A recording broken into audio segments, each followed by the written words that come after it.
Hello everyone, welcome back to कोगेट society YouTube channel. और आज हम देखने वाले हैं डिफरेंट इंस्ट्रक्शन सेट आर्किटेक्चर्स। जो डिफरेंट टाइप्स रहते हैं हमारे इंस्ट्रक्शन सेट आर्किटेक्चर के, वो हम देखेंगे।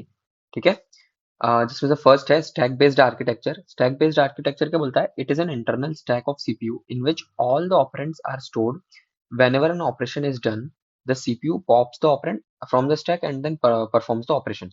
तो ये स्टैक बेस्ड आर्किटेक्चर क्या बोलता है कि भाई हमारे पास में एक स्टैक रहता है ना। हम लोग क्या करते हैं, जितने भी ऑपरेंड्स रहते हैं, फॉर एग्जांपल जैसे ये एग्जांपल लें, हमारे पास में ऑपरेंड क्या क्या होगा? एक तो सी, ए और बी।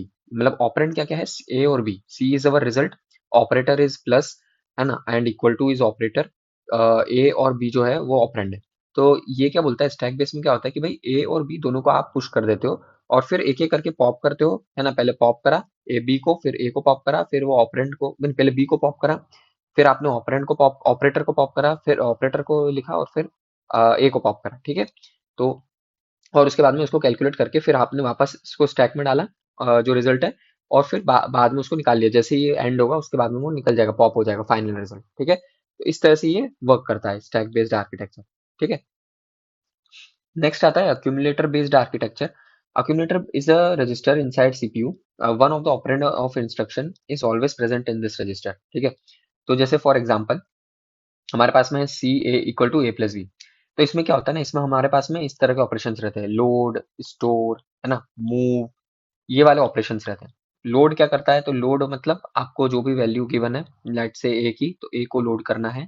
ठीक है। मैं मूव क्या कर रहा है? मूव भाई ये कर रहा है कि भाई move A from accumulator to R one. तो मूव आर वन लिखा हुआ है, तो मतलब क्या हुआ कि भाई जिसको लोड करा है उसका नेक्स्ट हम लोग क्या करेंगे? अगर मूव आर वन कर रहा हूँ तो दैट मीन्स कि मेरे को जो लोड करा है उसी को मेरे को आर वन यानी रजिस्टर में प्लेस करना है। ठीक है। तो अक्यूमुलेटर से निकाल के रजिस्टर में डालना। ठीक है। तो ये एक ऑपरेशन हो। ये सब ना बहुत स्मॉल लेवल पे ऑपरेशन होते हैं। जो हमारे कंप्यूटर सिस्टम चलता है ना, पूरा इसी उस पे चलता है। ठीक है।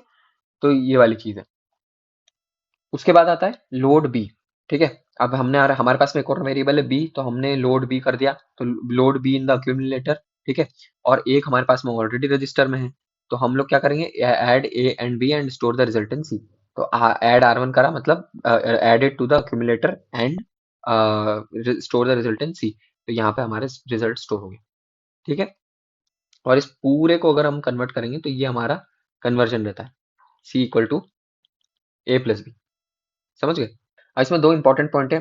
एक ये ऑलरेडी वैसे मैं बता चुका हूँ, बट एक बार और बता देता हूँ। जैसे लेफ्ट शिफ्ट बाय एन अगर बोला गया है, एन पोजिशन, दैट मीन्स कि हमें टू की पावर एन से मल्टीप्लाई करना है। Right shift by N position बोला है तो टू की पावर एन से डिवाइड कर देना, दिमाग ही मत लगाना। ठीक है। और लेफ्ट शिफ्ट अगर करे हैं, जैसे मान लो बिट्स दी हुई है, ठीक है, और आपको लेफ्ट शिफ्ट बोला है, लेफ्ट शिफ्ट बाय टू, है ना। तो क्या करना है? Drop MSB of the MSB and introduced zero in LSB. तो एमएसबी क्या होती है? ये होती है। ठीक है। और एलएसबी ये होती है, ये एलएसबी हो गई और ये हमारी एमएसबी हो गई। ठीक है। फिर राइट शिफ्ट इसका ऑपोजिट होता है ना, कि drop the LSB and introduce zero in the MSB. समझ गए? तो ये हो गया हमारा अक्यूमुलेटर बेस्ड आर्किटेक्चर। नेक्स्ट आता है लोड स्टोर बेस्ड आर्किटेक्चर। और ये जो आर्किटेक्चर है ये यूज होता है हमारे जो आज के मॉडर्न सिस्टम्स हैं। लोड स्टोर आर्किटेक्चर क्या बोलता है? Most of the modern processors are based on this architecture. In this architecture, only load and store instructions can access main memory. All other instructions cannot access main memory. ठीक है। तो जितने बाकी सारे operations रहते हैं, लाइक ऐड हो गया, है ना, सब्ट्रैक्ट हो गया, मल्टीप्लाई हो गया, मूव हो गया, जैसे मूव करके एक ऑपरेशन है, तो ये सारे मेन मेमोरी में नहीं एक्सेस कर सकते मेन मेमोरी को। ठीक है। ये कर क्या सकते हैं? तो भाई सिर्फ लोड और स्टोर इंस्ट्रक्शंस एक्सेस कर सकते हैं। तो जैसे लोड हम for example C equal to A plus B है, तो हमारे इसमें सबसे पहले होगा लोड आर वन ए, मतलब ए को लोड करो तुम आर वन में। ठीक है। देन आएगा लोड आर टू बी, मतलब बी को लोड करो आर टू में। ठीक।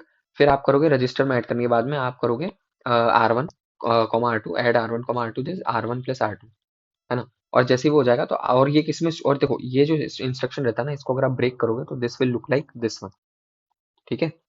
मतलब आप जो पहले लिखा है ना, that will be the resultant register. तो आपका जो भी वैल्यू होगा वो अपडेट होगी रिजल्टेंट रजिस्टर, मतलब ये अपडेट होगा। ठीक है। एंड देन लास्ट में store C comma R one, मतलब यहाँ पर जो लिखा है लेफ्ट पहले जो आ रहा है वो उसके अंदर हमारा जो भी वो रहता है, वैल्यू रहती है, वो स्टोर होती है या ओवरराइट होती है, वैल्यू ओवरराइट होती है। ठीक है। तो ये होता है। ठीक।